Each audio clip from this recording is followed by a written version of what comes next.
every workplace has, what I call a bad employee.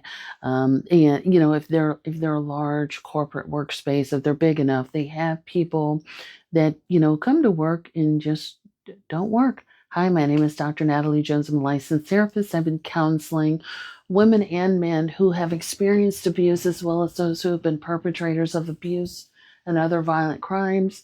And one of the things that I wanted to come on here and talk to you all about is bad employment. So there are some people that they will have a job and you just sort of shake your head and go, I don't know how they have that job. It becomes like the most peculiar thing because they do anything and everything but work when they're at work, or they don't come to work, or when they do come to work, they're just not the best version of themselves. So some examples that I've seen over the years are people that come to work drunk or hungover, or smelling of alcohol, people that are under the influence, people who, you know, have there's actually been situations where there's been people discovered living at the workplace. I don't really think that qualifies, but other people would be people that just sort of stay in their office and stay on the phone all day, or people who just don't come to work.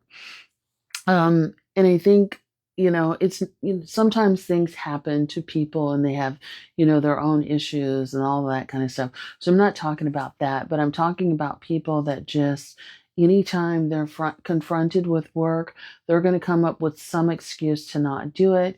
And so management may allow them to get away with that and not really assign them work, or even worse, reassign their work to you.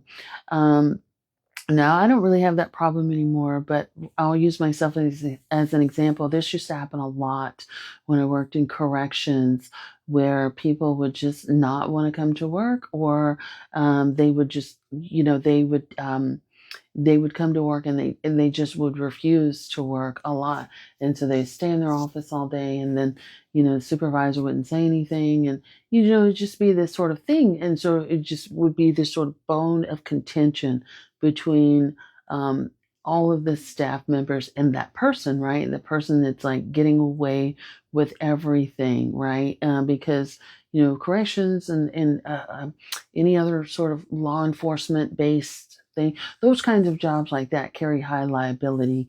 So we don't really have the space for that in the workplace, if that makes sense. So you're either in it and doing your job, or you're not, right? And if you're not, you don't need to be there. But unfortunately, where I worked, they also didn't they wouldn't get extra hire staff to cover when people would call out. So of course that made things more contentious when work is just redistributed amongst other people that are already burned out, that are already carrying high caseloads and things of that. And so it would just be one of those things where just sort of it would just it would be things would be brewing under the surface. But there are people that just have special privileges when you're at work. And while I may not be privy to everything that people go through, when other people of upper level management and other people take notice of those things, you can clearly see that there's favoritism, or there's excuses, or certain people are given passes. And you may find that you're reprimanded, for the smallest things, where certain people are given unlimited amounts of grace for the work that they're not doing. So I hope that helps, and I'm curious to hear your experiences with, bad employees on your work, in your workplace. Hope that helps.